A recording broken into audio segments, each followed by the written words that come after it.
Now we just need to make sure our firefighters stay safe, still do their jobs, but like our IC said, at no time will you be in front of this thing because you're not going to stop it.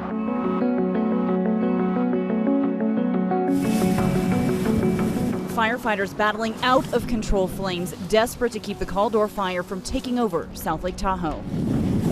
Officials working day and night to save the community. I did see some damage to structures. The fire burned through there extremely fast, extremely hot.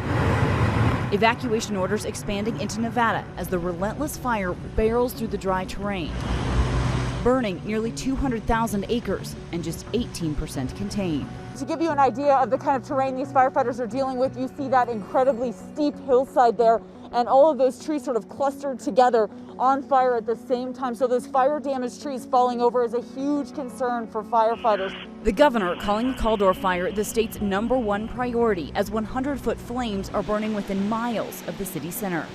Volunteer firefighter Richard Garrity, seen in these photos from a GoFundMe page, now recovering in the hospital after suffering burns over 20% of his body. There is the destruction you do see. Home after home shredded by that storm. This sludge brought in by the storm surge.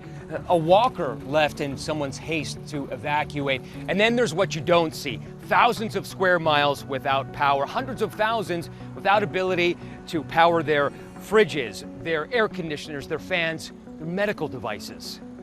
As New Orleans wakes up in this swampy dark for the third straight day, power company Entergy saying it hopes to restore some power today, focusing on critical infrastructure like hospitals and nursing homes. But New Orleans could be an island, meaning hundreds of thousands of other customers would continue living in the dark. There is no power here, and families have become desperate. They're trying to fill up their vehicles, but also jerry cans for their generators. Now, there are so few gas stations open here that this line is over an hour long. It stretches beyond the interstate. It's even backing up traffic on the off-ramp. The governor warning those who evacuated not to return home because this part of Louisiana is unlivable. The schools are not open, the businesses are not open, the hospitals are slammed.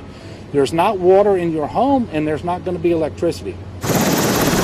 Late yesterday, we climbed in with the Coast Guard for an aerial survey, seeing that Hurricane Ida and its 150-mile-per-hour winds was a roof destroyer. So many of these homes have had their roofs sheared right off with the wind. Right now you can see a thunderstorm coming in.